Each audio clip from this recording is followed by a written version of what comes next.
Okay, so option C is correct. Question number 7.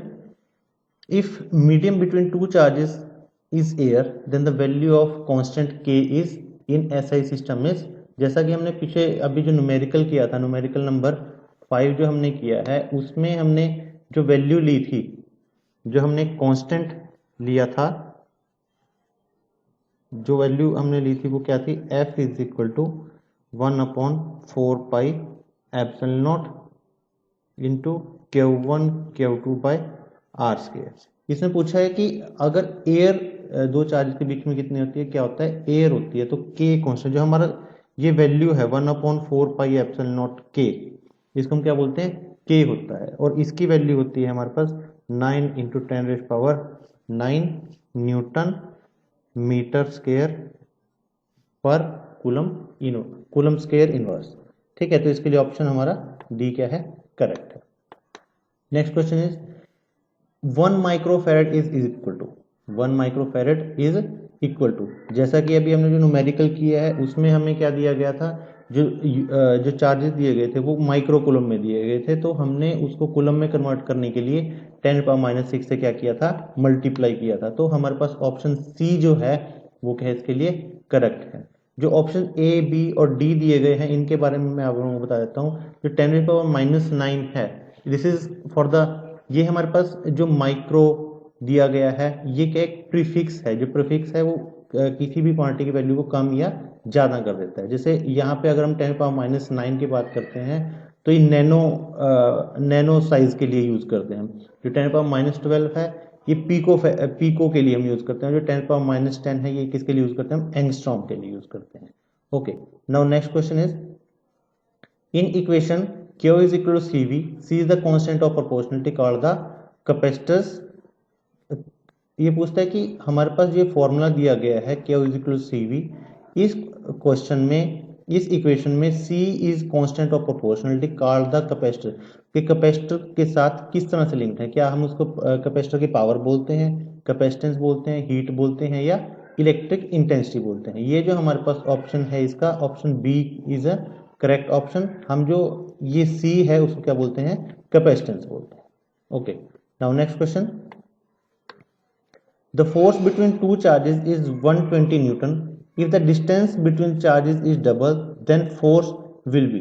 ये जो हमारे पास मल्टीपल चॉइस क्वेश्चन दिया गया है ये एक तरह से न्यूमेरिकल है, और इसका न्यूमेरिकल का सोल्यूशन आपको वीडियो के बाद में अपलोड कर दिया जाएगा। Now next question, SI unit of charges coulomb, जो हमारे पास चार्जेस हैं उसके एसआई यूनिट क्या होते हैं, कूलम्स होते हैं। Option A is correct. Next question, the law governing force between electric charges is A Gauss law, Coulomb's law, option C is Biot Savart's law, and option D is Ampere law. तो हमारे पास electric charges के साथ जो deal करता है law वो कौन सा होता है, कूलम्स लॉ होता है। तो option D is correct. Now next question is farad is unit of, अभी हमने दो न्यूमेरिकल ऊपर किए हैं उसमें हमने देखा है कि जो चार्जेस के साथ यूनिट लगाया गया था वो कौन सा यूनिट था, फैरेड। तो farad is the unit of capacitance, जो कैपेसिटेंस का यूनिट होता है वो कौन सा होता है, फैरेड होता है। Okay, now next question, 3 capacitor of 2 microfarad are joined in parallel, their resultant capacitance is. ये भी क्या है, एक न्यूमेरिकल दिया गया है।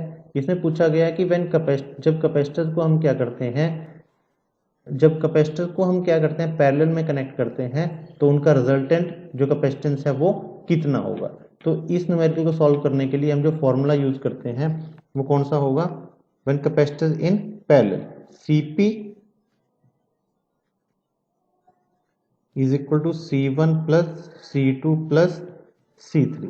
जब कैपेसिटर क्या होते हैं, पैरेलल में कनेक्ट किए जाते हैं तो उसके लिए हमारे पास फॉर्मूला होता है, हमने सिंपली उनका क्या कर देना होता है, सम कर देना होता है। तो हमारे पास जो कैपेसिटर दिए गए हैं वो दिए गए 2 माइक्रो कूलम का हर एक कैपेसिटर है, तो तीनों को जोड़ दीजिए, हमारे पास आंसर कितना आ जाएगा, 6 micro farad.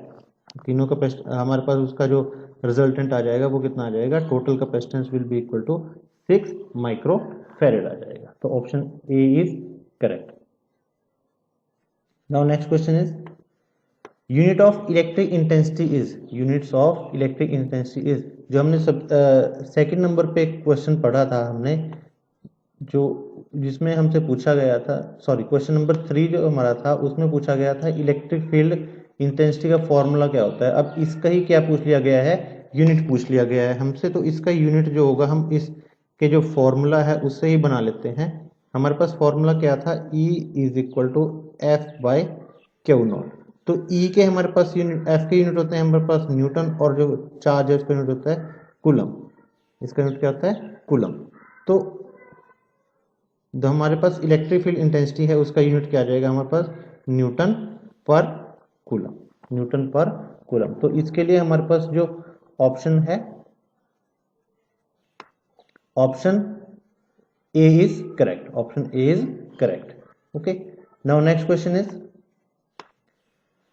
To capacitors of 2 microfarad are joined in series, their resultant is. इससे पहले न्यूमेरिकल में हमसे पूछा गया था कि जो कैपेसिटर्स हैं वो पैरेलल में लगाए गए हैं, अब कैपेसिटर कैसे लगाया गया है, सीरीज में लगाया गया है। तो when capacitors are connected in series, तो उसके लिए हमारे पास फॉर्मूला होता है 1/CS is equal to 1/C1 plus 1/C2। तो हम दोनों की वैल्यू डाल देते हैं, 1/2 प्लस 1/2। तो हमारे पास आंसर कितना आ जाएगा, 2, 1 plus 1 equal to 2/2। That is इसका जो आंसर आएगा हमारे पास वो कितना आ जाएगा, 1।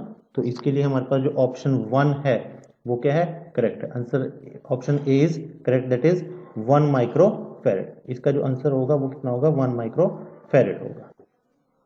जो हमारा क्वेश्चन नंबर 10 है, ये है हमारे पास एक न्यूमेरिकल दिया गया है जो कि एक ट्रिकी क्वेश्चन है।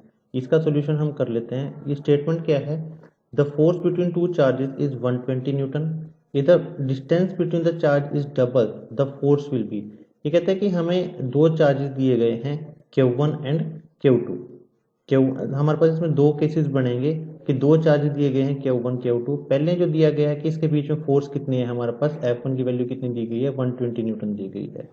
सेकंड केस में कहते हैं कि अगर हम क्या करते हैं, जो डिस्टेंस है उसको क्या कर देते हैं, डबल कर देते हैं, तो फोर्स के ऊपर क्या इफेक्ट होगा।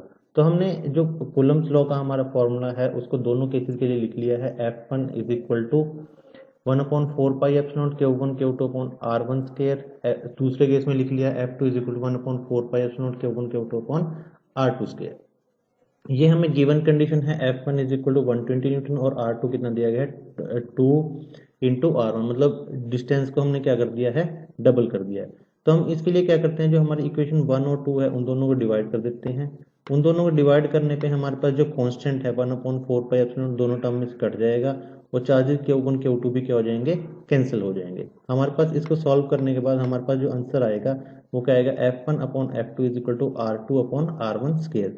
हमें गिवन है जो R2 की वैल्यू है वो कितनी है, 2R1, वो हमने वैल्यू यहाँ पे डाल दी। यहाँ पे डालने के बाद हमारे पास F1/F2 की वैल्यू कितनी आती है, 4R1 square upon R1 square. R1 square से R1 स्क्वायर कैंसिल हो जाएगा, हमारे पास क्या बचेगा, F1/F2 is equal to 4, F1/F2 equal to 4। तो हमने फाइंड आउट करनी है वैल्यू ऑफ F2, तो हम F2 की वैल्यू कैसे फाइंड आउट कर लेंगे, F1 डिवाइडेड बाय 4। हमें F1 की वैल्यू दी गई है 120, तो जब हम 120 को 4 से डिवाइड करेंगे तो हमारे पास आंसर कितना आ जाएगा, 30 न्यूटन। तो इस क्वेश्चन के लिए जो हमारा क्वेश्चन नंबर 10 था, जो हमारा क्या है क्वेश्चन नंबर 10, इसके लिए जो ऑप्शन बी है वो क्या है, करेक्ट है। इसका आंसर कितना आ जाएगा, हमारे पास 30 न्यूटन आ जाएगा। Okay, this was the solution of electrostatic assignment chapter 9। Okay, thanks.